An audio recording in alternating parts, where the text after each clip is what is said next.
This episode of Conservative Crossroads. Should the federal government institute an explicit industrial policy? Julius Krein says yes. Michael Strain says no. Federal industrial policy at the crossroads, starting now.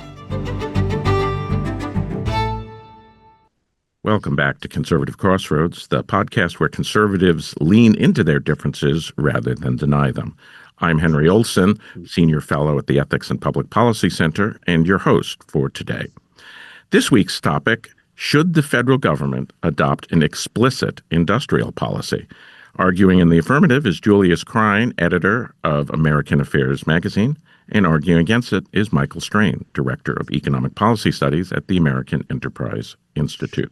Each has up to 5 minutes to make opening remarks. They'll then mutually question one another, and each will conclude in reverse order with 2-minute concluding statements. By luck of the draw, we've decided, Julius, you're up. Thank you. Thank you for having me. I'm glad you threw in that qualifier, explicit industrial policy, in your framing there, because I wanted to start just by saying that I think the question of whether you should have whether a country should have an industrial policy or not sort of misses the point. If your major trading partners have an industrial policy, and in the U.S. case, and China's in particular, that's featured significant subsidized investments, currency manipulation at different times, forced technology transfers, very favorable bank lending, guided finance, and many other things. If you do nothing about that, then you have an industrial policy. It's just a mirror of whatever your counterpart's industrial policy is, often to your disadvantage. If you simply allow that, whether you know it or not, whether you want it or not, you have an industrial policy. And even most purely internal domestic economic policies often do not end up being purely neutral across sectors. There are often subtle industry preferences in there. In the U.S. case, I think we effectively for many decades, reduced sort of barriers for manufacturing while strengthening barriers on protections on intellectual property or foreign investment, which is a sort of de facto industrial policy, whether you admit it or not. One can say the same thing about various tax policies, various intellectual property and copyright policies, and so on. So there's no perfect neutral. The perfect world of some economics textbook just does not exist in reality. You always have an industrial policy. It's just a question of whether you want to be, as you say, explicit about that, intentional about that, strategic about that. And I think, and I certainly don't deny concerns or pitfalls of government intervention, but even an imperfect government intervention is usually better than having foreign governments make your choices for you, especially when they are potentially hostile rivals. So I think, the effect of the last 50 years or so, we've sort of been living with the consequences of our refusal to take seriously industrial policy and our desire to kind of live in an imaginary free market world, which didn't exist. And that has led to the hollowing out of a number of strategic sectors. Things like critical minerals and shipbuilding may be the most famous examples, but there are many others. I think the national security implications of that at this point are pretty straightforward and well understood. And then I think there's a larger question on just the long-term trajectory of economic growth. Do you actually need industrial policy and these strategic investments to lay the foundation for just more prosperity in the future, even leaving aside the national security concerns? We can get into that more as we go along. I would personally argue that you do. I think that conventional economics has a huge blind spot when it comes to investment.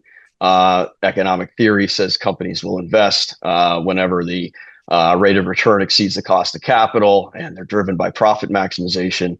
In reality, they're driven by equity value maximization, and empirically, you just don't have companies making the investments that textbook said you should have made. And that has left a lot of foundations to be eroded and has harmed us even outside the national security context. We as a country, as a government, put a lot of money into things like R&D and basic science. I think most people, even critics of industrial policy, agree on that. But somehow we draw the line at things like scale up manufacturing and basic industrial infrastructure that's critical for the foundations of a host of industries. I think we're gradually waking up to that. It doesn't make a lot of sense to draw such hard lines, and we've paid the price for it over the last few decades. Thank you, Julius. Michael, it's your turn. Let me just begin, Henry, by thanking you for having me here and by complimenting you on this podcast series, which I think is just extremely important. I think having these sorts of debates in public is very helpful for your listeners, I'm sure. Also, I think it's extremely helpful for the political right as we try to figure out how to move forward. And also to thank Julius, who I always enjoy talking with. I think I'd like to begin by trying to be a little more clear about what the issue here is. And I think Julius's opening remarks highlight a difficulty in discussions about industrial policy, which is, that they, I think, often become very expansive very quickly, to the detriment of really trying to dig into the issue and make some progress in thinking about it. And so, what do we mean by industrial policy? I would say it's government intervention in a market with the goal of protecting a politically favored industry, and that requires overriding market outcomes. And so, I think that helps to narrow the situation a little bit. Some specific examples help even more. So Operation Warp Speed was industrial policy. It was the government intervening in the market for pharmaceutical development in order to advance that industry, which was politically favored at the time due to the social imperative of coming up with a COVID-19 vaccine. I think President Trump's trade war has been an example of industrial policy under that definition. I think the CHIPS Act is an example of industrial policy under that definition.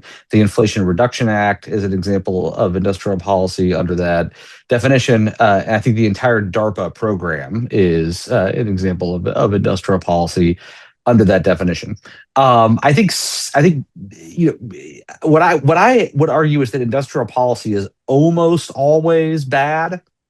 And I think trying to figure out the difference between successful instances of industrial policy and most instances of industrial policy helps, I think, to clarify why it is almost always bad. So I think there are some attributes of successful industrial policy. One is having a clearly defined goal. A second is trying not to balance competing goals in the same program. And so, let me just run through them, and then I can discuss them a little bit more. Third is that the goal should be plausibly achievable at the outset. Fourth is that the goal should not be part of a partisan political agenda. And fifth is that pretty heavily related to the third, that the United States has the technical know-how and has the labor force required to achieve the goal. And so I think if you look at Operation Warp Speed, it meets those criteria. The goal was very clear. Let's develop COVID-19 vaccine, COVID-19 therapeutics. We're not trying to do 19 things at once. We have great scientists, we have great laboratory equipment, et cetera, et cetera. We can probably pull this off, and this is a goal that both parties share. An example of failure, I think, is the Inflation Reduction Act. where the goal is not clear. Are we doing this for security purposes? Are we doing this to save the environment? Are we doing this to promote domestic manufacturing employment? Are we doing this to kick off technological innovation in clean energy? Moreover, these goals were often in conflict. And so, it turns out that protecting the environment and boosting manufacturing output can be in conflict. We did not. It is not, in my judgment, Julius and I probably disagree on this. I think it's not plausibly achievable to restore manufacturing employment to where it was in the 1970s. I wouldn't particularly want to do that. Julius, I think, would. Even if you want to do that, I don't think that's in the cards. And of course, the Inflation Reduction Act was not bipartisan, and so that significantly hindered its longevity, because most successful industrial policy would require more than 3 or 4 years, which is the length of one presidential term to complete. I also think that there has to be, I think, some measure of costs and benefits in evaluating these policies. And so, think about President Obama's 2009 effort to protect domestic tire manufacturing from competition with Chinese imports. That program, I think, did save some jobs. I think the estimate suggests it saved about 1,200 jobs. And so, to that extent, maybe it was successful, but it cost $900,000 per job saved. And so, that seems quite unsuccessful to me. Now, we can maybe debate that, but I think a lot of discussion about industrial policy focuses only on the benefits of the policy and doesn't focus on the costs. The CHIPS Act, I think, is helpful to think about in this perspective. What do we expect the CHIPS Act to do? When the CHIPS Act was signed into law, the United States produced 12% of the world's semiconductors. The trade association that lobbies for the semiconductor industry argued that the CHIPS Act, if it was passed, would boost U.S. chip production relative to global output by 2 percentage points. So instead of producing 12% of the world's chips, we would be producing 14% of the world's chips within 10 years. That's like the best case scenario that was being shopped around Capitol Hill in order to convince members to vote for this by the lobbying group. So probably that's a best case scenario. And this is a program that costs a lot of money. Now, to be fair, we were producing pretty much 0% of the world's leading edge chips. And the lobbying group thought that would rise to 28%. The Biden White House thought that 28% was optimistic and argued that instead it would be about 20%. And so, the CHIPS Act had a bunch of different goals. One of those goals was resilience, national security, two things that Julius mentioned. If 80% of the world's cutting edge chips are produced outside of the United States, are we actually more resilient in a material sense? Are we safer in a material sense? And if not, aren't we spending a whole lot of money to not really accomplish anything? So I think those are the types of questions we need to be asking and answering and grappling with in order to make progress on thinking about industrial policy and arguing that, we're outsourcing our economic policy to other nations, or, we need to be more secure, or, these sorts of statements, I think, aren't focused enough. There's not enough substance behind those statements, I think, in order to really make progress on this issue.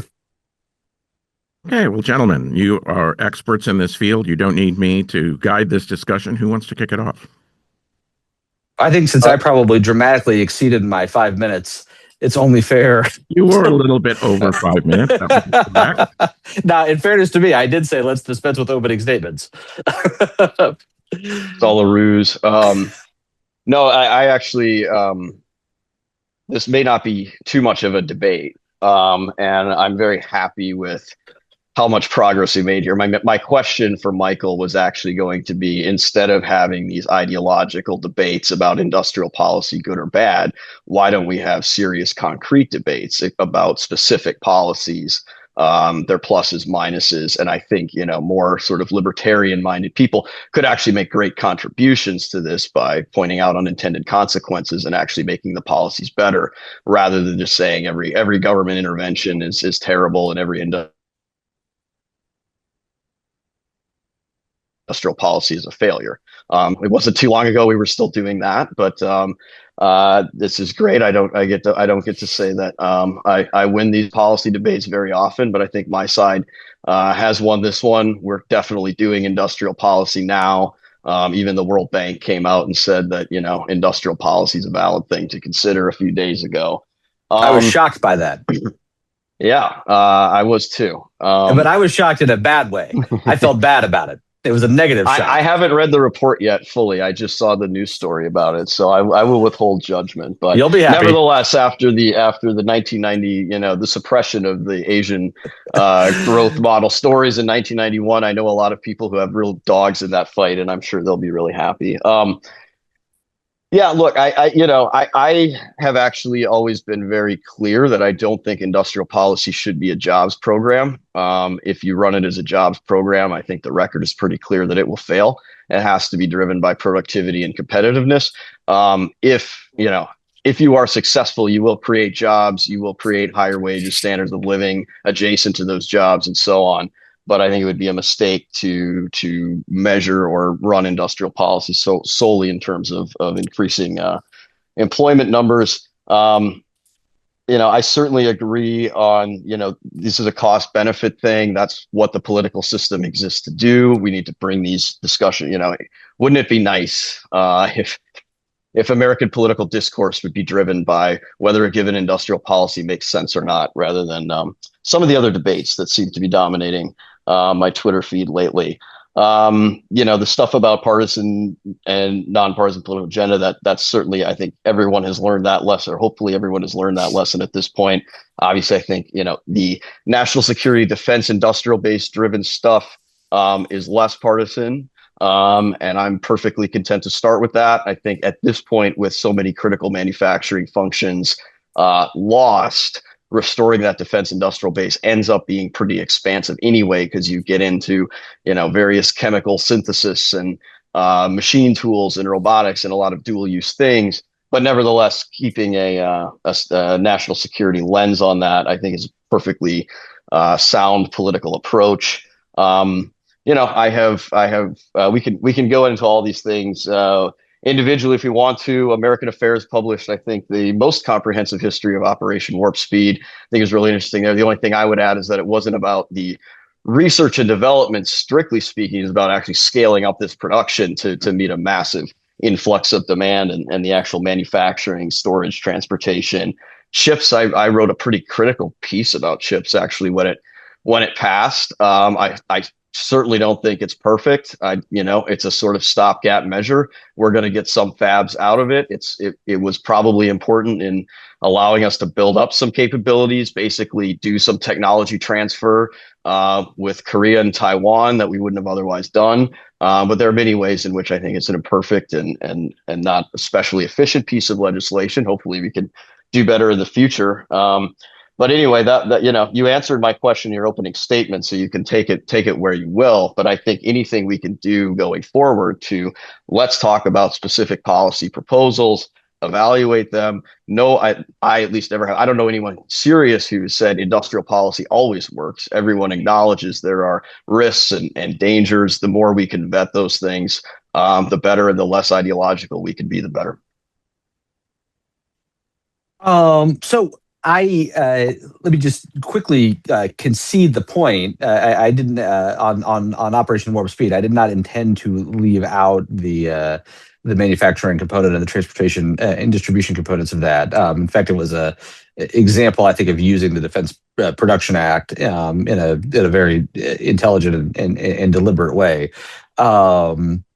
Maybe it tells you something about my biases and priors, that I focused on the R&D component of it and did not focus on on the manufacturing component, but that was not intended to obfuscate.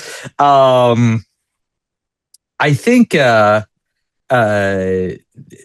we seem to agree quite a bit. If you run these programs as a jobs program, I think that is going to fail. And it's important to take into account, I think, the political, the short duration of the political timeline and the long duration required for these projects to succeed. But I feel like we then end up in a different place, and I'm not sure why. If you look at the way that economic nationalists on the political right talk about industrial policy, I think they are talking about it as a jobs program, and I think they're quite sincere in that goal. They want to see reshoring. They want to see manufacturing employment return to where it was several decades ago.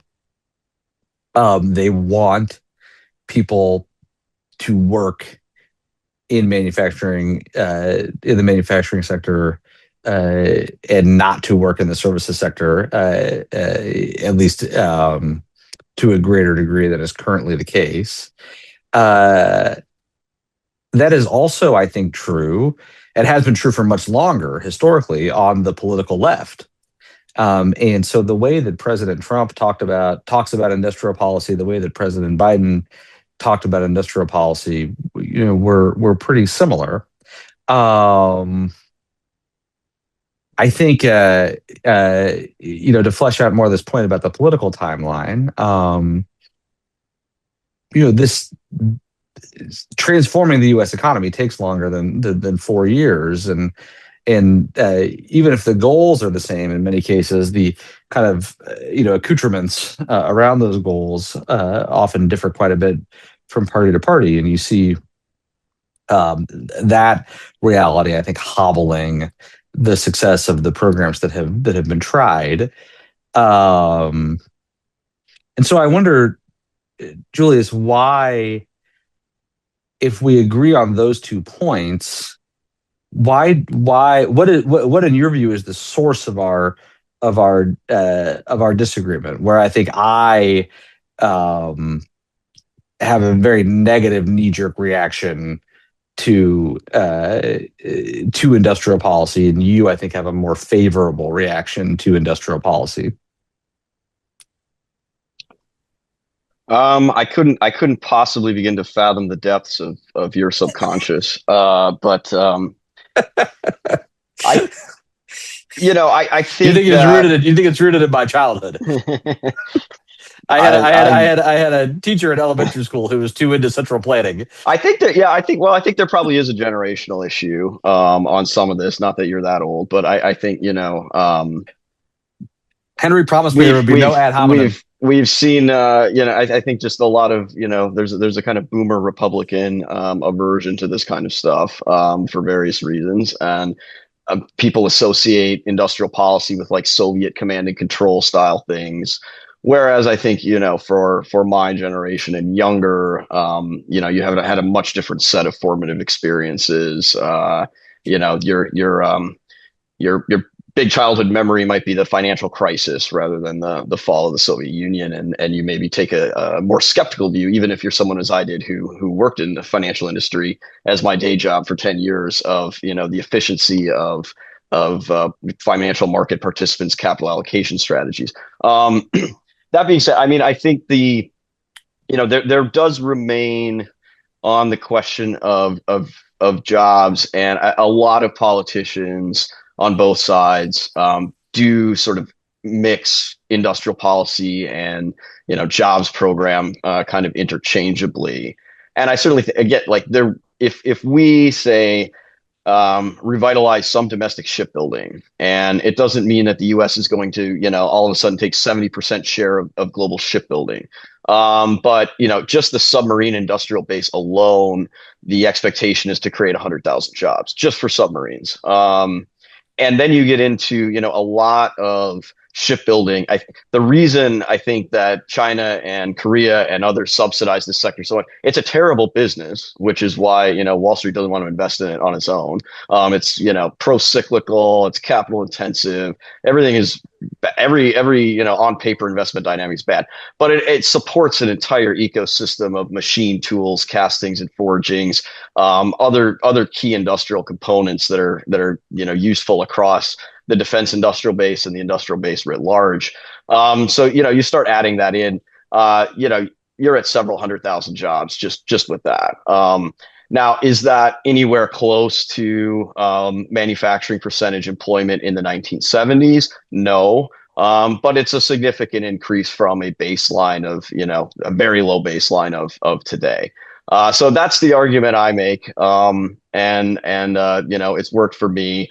But I do think politicians remain very wedded to kind of overpromising on some of this stuff, and there's a lot of confusion. I'm not sure we really know some of the impacts of these technologies. I mean, some will say, "Aha, the robots are taking all these jobs. There's no kind of blue collar jobs in manufacturing anymore." On the other hand, the most automation intensive manufacturing economies like Korea, have a much larger share of GDP and a much larger portion of their labor force in manufacturing, even if it's lower than mid-century historical numbers or whatever. So I think we need to be realistic about that. But that doesn't really diminish my appetite or view on the need of the belief that these sectors are strategic, and B, the belief that we have to have at least some kind of minimal industrial base for national security purposes. And also if we're going to compete in, say, the AI-driven manufacturing, AI-driven technologies of the future, it's very hard to do that if someone gave me the line that it's hard to have advanced manufacturing if you can't do basic manufacturing, which at one level is not inherently true. Some of this will be outmoded, but at another level it is. You can't do the really fancy like CRISPR, biotech, synthetic fiber textile manufacturing if you don't have anybody that knows how to do basic spinning that has now basically left the United States. So I think there's, I'm happy to go into details and have specific discussions on each of these policies, but it doesn't diminish my interest or view on the importance of maintaining support for strategic sectors, which are otherwise would be starved for capital and disappear from the United States. If I could just jump in, I think it might help the discussion if maybe, Julius, you proposed a couple of sectors that you think are being overlooked by the market, that a serious industrial policy could address your argued shortcomings, and see how Michael reacts to that. Yeah, I think the ones most, in the news right now, critical minerals, and particularly the processing of those minerals. That's, again, it's a capital intensive, environmentally difficult, poor business model or difficult business model in its own right, added to the fact that China has been massively subsidizing this stuff for decades and is also happy to, they control the prices on this stuff, and they're happy to basically use or manufacture price volatility to undermine competing investments. So whether you're talking about joint US-Japan mining projects in Australia, or integrated mining and processing of things like graphite, niobium, many others, lithium, that are critical for a whole host of new technologies from AI to munitions, some sort of investment support, which now is basically there. If anything, we have so many investment supports for critical minerals that you have too many jurisdictions that may not be coordinating as effectively as they should be. Coupled with where there's less movement, and which free market types should like, which would be things like permitting reform, better government procurement policies. And they've recently announced Project Vault, which is a sort of stockpiling mechanism through Exim to deal with some of the price volatility that's still hasn't been implemented yet. But things like that are already largely happening. And I could go through other. Shipbuilding is another one, machine tools, castings and forgings, robotics. We talked about semiconductors and chips already, but I think critical minerals is one that's furthest along. So, Mike, how do you react to that? Are those good examples of industrial policy, or like you'd agree with Julius 80%, but here's the 20% that would make it more efficient? How do you react to some of those ideas that he puts out in specifics? Before reacting to them, just to underline a point he made, where I think we agree that these programs are not going to create lots of manufacturing jobs, and that's certainly not going to kind of roll the clock back a few decades when it comes to manufacturing employment.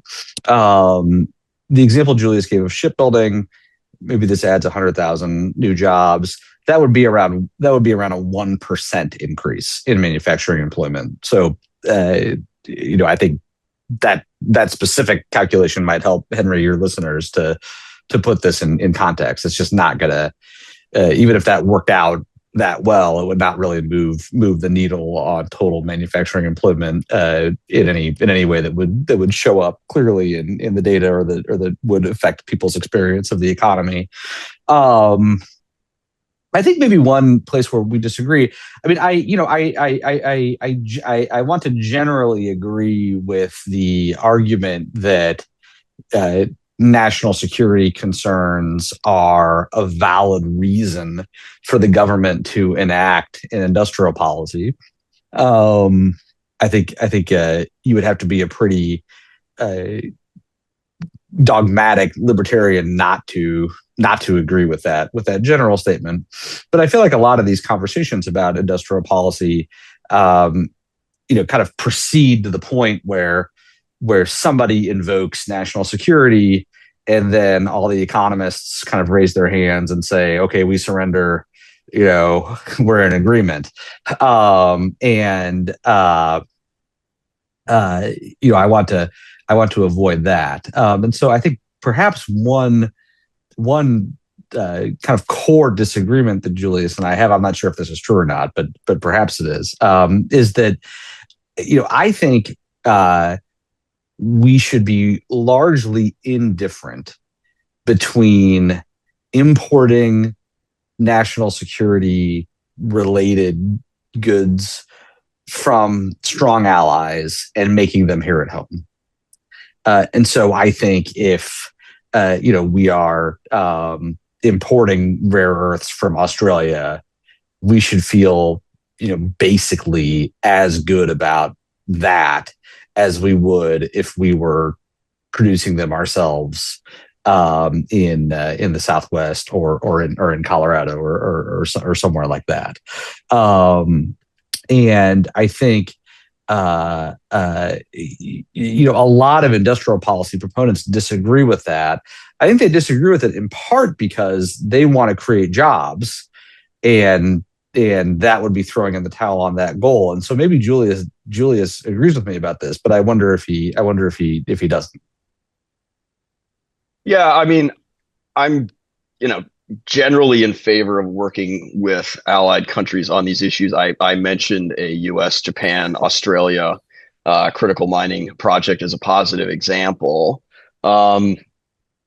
I think there's sometimes that kind of friendshoring is often thrown up as kind of the end of the discussion. It's sort of, well, we can't produce everything, so friendshoring, hooray, we're done. And my concern about that is that actually friendshoring requires a lot of industrial strategy too. Pick pretty much any country, they can't compete with Chinese manufacturing either. So if you want to move stuff to Mexico, you're actually going to have a pretty serious industrial policy to do that.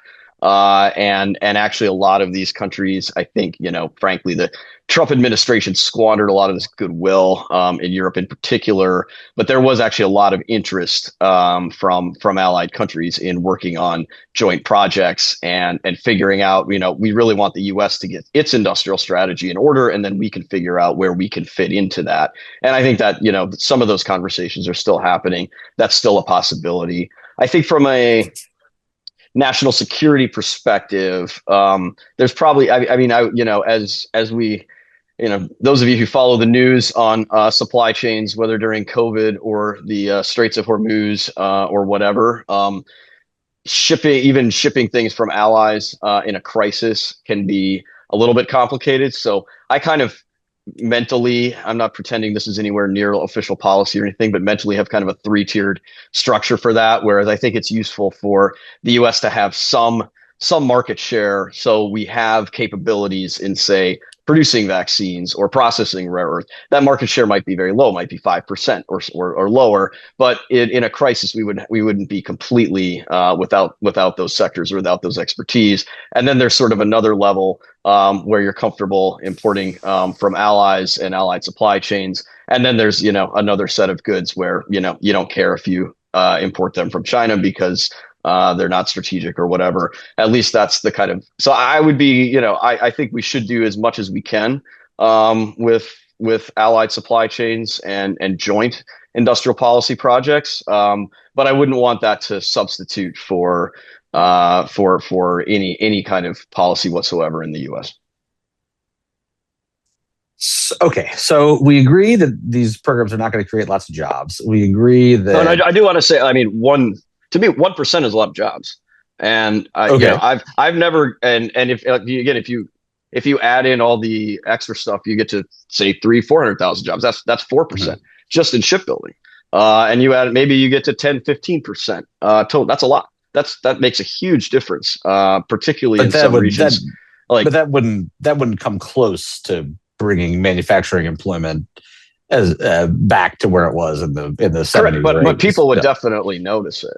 And I've never met a single governor or state economic development official who wasn't thrilled to have a factory with 10 jobs in a given region. So I think maybe this is where we differ. Is it's not that I discount the value of economic statistics gathering. I just think macro statistics only go so far in terms of policy formation. And one of the reasons we got into this mess is we look at it that way. And, I've heard economists tell me, don't worry, energy is only 4% of the U.S. economy.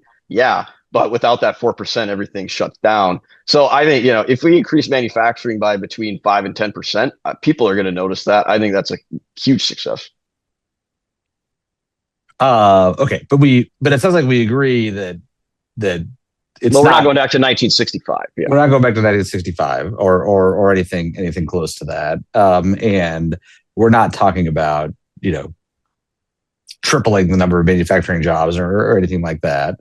And it sounds like we agree that it's okay to import T-shirts and tennis shoes from China, and that it's okay to work with allies and to do some sort of kind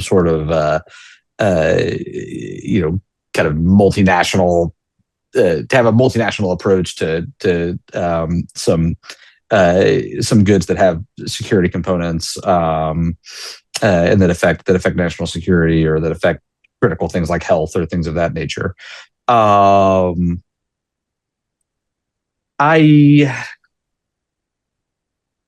wonder if you kind of share my view that the Biden administration's 50,000-foot approach to the national security piece of this was right. The small garden, high walls framework. Small yard, high fence. Yeah. Where you really, you try not to worry about the jobs piece of it and just think about, what are the truly strategically important goods that really need to be kind of walled off from adversaries like China. Yeah, I mean, I would say there were two major issues with the Biden approach. One you already mentioned in IRA and the focus Yeah, on I think they didn't. clean energy and decarbonization was That, too narrowly partisan. that's why I wanted Um, to. That's why I said the 50,000 foot level, because yeah, I think they implemented the framework in a way that I certainly would not have. But I wonder if you think that that way of thinking about it is basically right.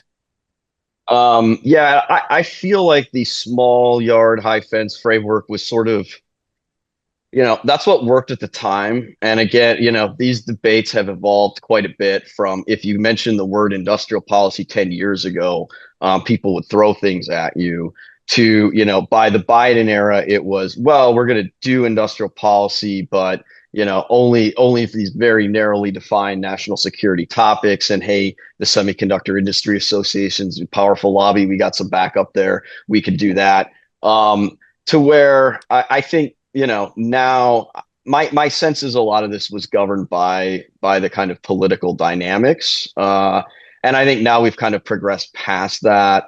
Be interesting. I think they probably still would probably over-index clean energy and decarbonization versus where I would be. Though on the conversely, I think batteries are very important for a lot of things, even if you don't care about decarbonization. I think the Trump administration has probably missed some opportunities, missed some important issues there in their kind of reflexive animosity to things like that. And yeah, I think on kind of the tariff approach, I would probably prefer the Biden strategy. I think the Trump administration has been too indiscriminate with how they've used tariffs. And I think had they done it today, my guess is it would be they wouldn't feel the need to rely on that crutch of small yard high fence, and we'd probably have a more serious discussion about some of these things. But at the time, it was sort of the best thing with political cover available, and I think it continues to evolve. Let me ask a question of Mike, which is that you've kind of said what you're not against. What type of industrial interventions are you for? That you So think? I was certainly for Operation Warp Speed. I think that was just fantastic. And it's I think just a almost perfect example of how this should work. An urgent national need. There's a lot of risk involved. For companies to spend a lot of money they don't get a return on. Government steps in to address that kind of social failure of the market, and succeeds brilliantly, including making a ton of money for the taxpayer. The amount of income the economy generated because it reopened earlier, because Operation Warp Speed was successful, was many, many, many orders of magnitude larger than the direct cost of the program, and so it was a moneymaker for the U.S. taxpayer. The Obama tire example, $900,000 per every one of those jobs, I think is an example of where industrial policy can fail. But Operation Warp Speed, I think, was a big success with respect to that. I'd also Henry highlight DARPA, which I think has been enormously successful. I think DARPA qualifies as an industrial policy under my framework. The U.S. government says to itself, there's not enough defense related research happening in the private sector, and this was created by Sputnik in 1957. And the government said, "Wow, we're losing the space race, and the private sector is not stepping up to the plate in the way that society as a whole needs it to, and so we're gonna fund R&D grants to researchers and to universities and to private sector companies for high risk projects where, from a purely economic perspective, it may not make sense to invest that capital." I think it's been, I don't have access to But classified. I guess what's new? It's like you're saying these things that happened in the past were good or that still exist. My question is, are there any new industrial interventions that you think are warranted by current situations? Or is it kind of like, in theory, they might be, but I haven't seen one that I like yet? Well, And I DARPA wouldn't still, get behind a new one. yeah, DARPA still exists, and if you use today I've used a computer mouse, I've used GPS in my car, I've used a satellite, I've used the internet, and all of that was heavily, the development of all those technologies was heavily influenced by DARPA, and so DARPA is touching your daily life. Operation Warp Speed wasn't that long ago, but what would I support that is new? I mean, here I think we need to think hard about what counts as industrial policy, and so I would support a massive increase in government funding for scientific research, and I'm not sure that would qualify as industrial policy under my definition, but I think it might qualify under Julius's from his opening statement. Obviously, he can clarify one way or the other on that. But that's the first thing that comes to mind for me as something that I would support. Julius, it strikes me that you would disagree with that you, in the sense that you've got a lot of things that you think the government ought to be involved in: shipbuilding, critical minerals, perhaps production of certain raw materials. The president wants to bring automobile assembly back to the United States. What are some examples of interventions that either are taking place now that you think might, that would fit in a sort of industrial policy that would have been undiscussable a decade ago, or that you would like to see happen that have not yet reached the critical stage of implementation? Well, the biggest things that I've advocated for are effectively happening. I mean, the Office of Strategic Capital, the Pentagon, has, up to $200 billion of loan guarantees to make investments. DFC got a big reauthorization and also the capacity to make loans and investments outside of so-called poor countries, so they can develop strategic critical minerals mines and so on in different places. Exim Bank's going to get reauthed this year, and then there's Energy LPO has been rebranded as EDF, and I think there's a lot more interest and capabilities on things like nuclear energy and stuff like that. So in the strategic investment functions, a lot of that has happened. It could be better coordinated. There could be longer term structures in place, things like that.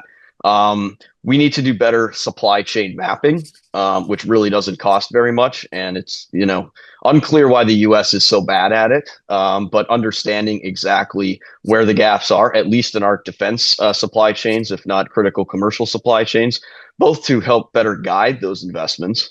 But also, if and some of it's going to be confidential, but some of it you can put out there, and private sector actors will look at it and say, "Oh, there's an opportunity," and we're really, I think behind, really lagging on supply chain mapping capacities.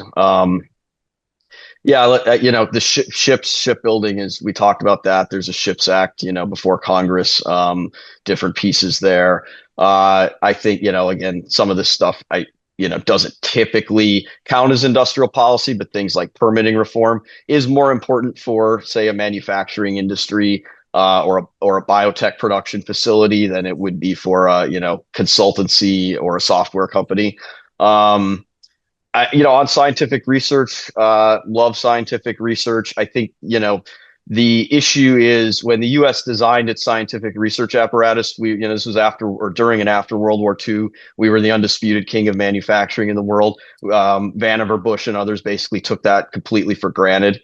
But other countries did not. And so we don't do a lot of research into, say, manufacturing process improvements. We don't, what we have basically been doing is running a kind of venture R&D program for China, where we come up with the technology and then they invest in cheaper production and scale it up and sort of take it from us, which has happened in a lot of cases. So more research is good. Even better is bridging that valley of death between startup to scale up and helping companies build that first factory. So precisely when these companies should be, creating jobs in America, paying taxes in America, mass producing in America, that's when we lose a lot of these startups. There was a study, it's been a while now, a few years now, but of like 10 MIT hard tech startups, 9 of them left the country when it came time to build their first large scale production facility. So I think, more on scale up. We have sort of NSF tip, which has been given some capacity to that. But I think, a lot more could be done kind of between that startup to, first, second factory phases, whether it's through OSC or some of these existing agencies or even SBA, which everyone forgets about, but has a lot of capabilities, and maybe that could be revamped and improved as well.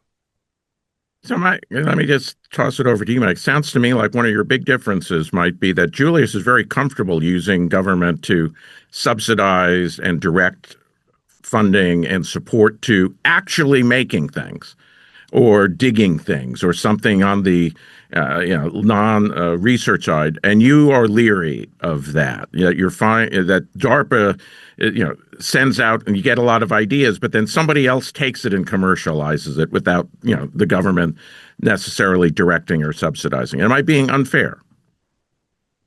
No, you're not. Well, you're not being unfair to me, for sure, in that characterization.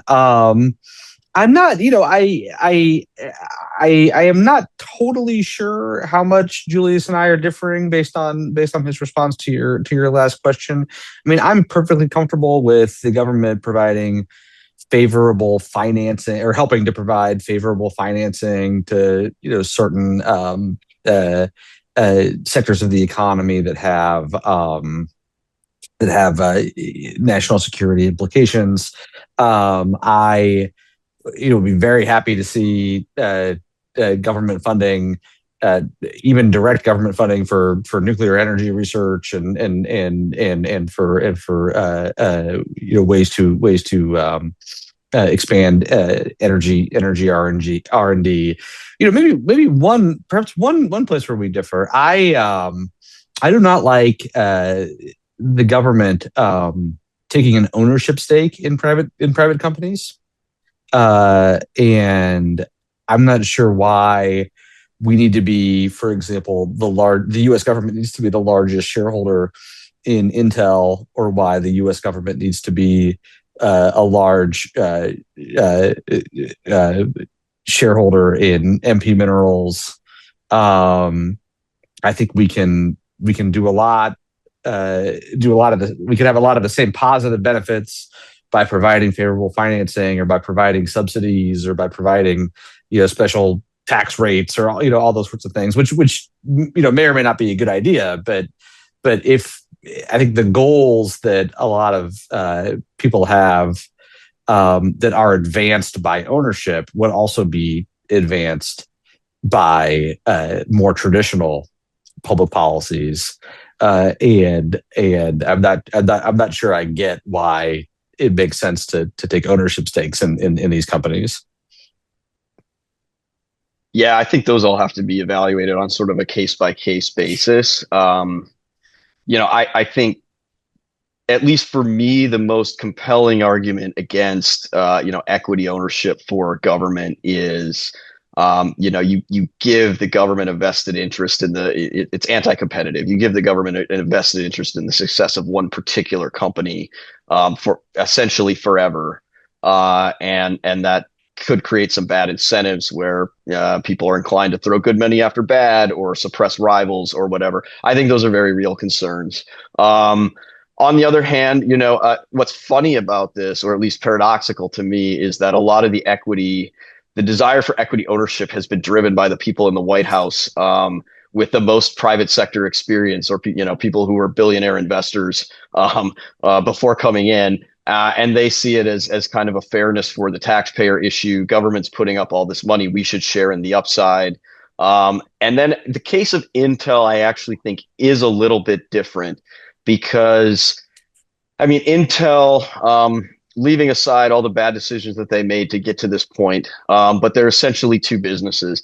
Intel has its fab or manufacturing business, and they also have this chip design business. Now, if left to the desires of financial markets, Intel would simply close up shop or sell off its fab and become another NVIDIA and do chip design and TSMC, which already builds some of Intel's chips amazingly. They would just have TSMC build more of their chips. So given that the government's interest is not in the chip design per se, it's in the fab, and they're kind of the only actor who is going to have a national security interest in chip manufacturing and things like that. I think the case for equity ownership with Intel is most compelling. It's also like, chip fabs are such huge projects. Normal competitive dynamics don't really apply. Every single one of them is subsidized in one way or another. So I think the case is strongest there, and I think having the flexibility is valid. But I tend to think we need to be very careful about government equity ownership. In most cases, some kind of loan structure, derivative structure, guarantee structure. And I think, we haven't really started to exhaust the possibilities of financial engineering of government financial support. But I think we should be very careful about equity stakes. I think the concerns there are very valid. But I wouldn't want to say that it should be prohibited in every case. We could continue this ad infinitum, I'm sure, but we are out of time. So I'm going to have to switch over to the concluding statements. And Mike, you're up first. You have up to 2 minutes, which I won't rigorously enforce, to make your statements. And Julius, you'll have the last word. Well, I'll be fast this time. Henry, want to thank you again for having me on, and Julius, thank you for this stimulating discussion. And I wish more people on the political right were doing things like this. I think that that discussions of industrial policy going forward would really benefit from a lot of the considerations that we've explored here. Are the goals realistic? Are we actually going to be able to roll back the clock 50 years or 30 years or something like that when it comes to manufacturing employment?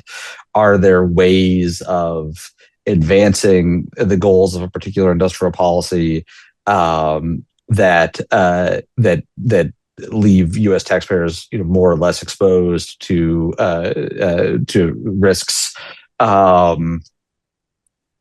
Are we operating at the right 50,000-foot framework when it comes to national security considerations? But then I also think that the kind of mode of exploration that this conversation ended up taking, I think, is very useful when it comes to industrial policy. My kind of summary of my position toward industrial policy is that it is almost always bad policy. But not always. And I think DARPA is one example I would highlight. Operation Warp Speed is one example I would highlight of industrial policies that I think make a lot of sense. If you count government subsidies for energy research and government subsidies for other types of scientific research as industrial policy, then let's throw that in as well. Big sprawling efforts to achieve the goals of the Inflation Reduction Act or of President Trump's trade war or of President Biden's Inflation Reduction Act. I think fail to clearly articulate a goal, fail to succeed, and an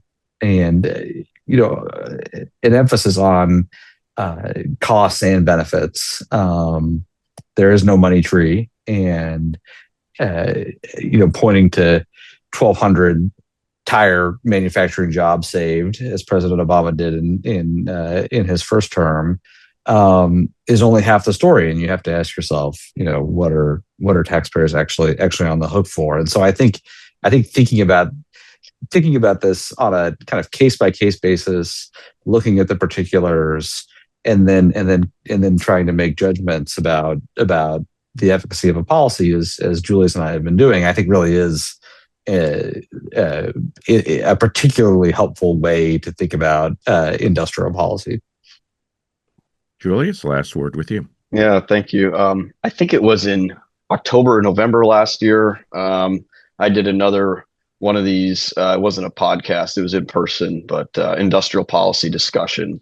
And then yeah, that one was very big picture, very ideological.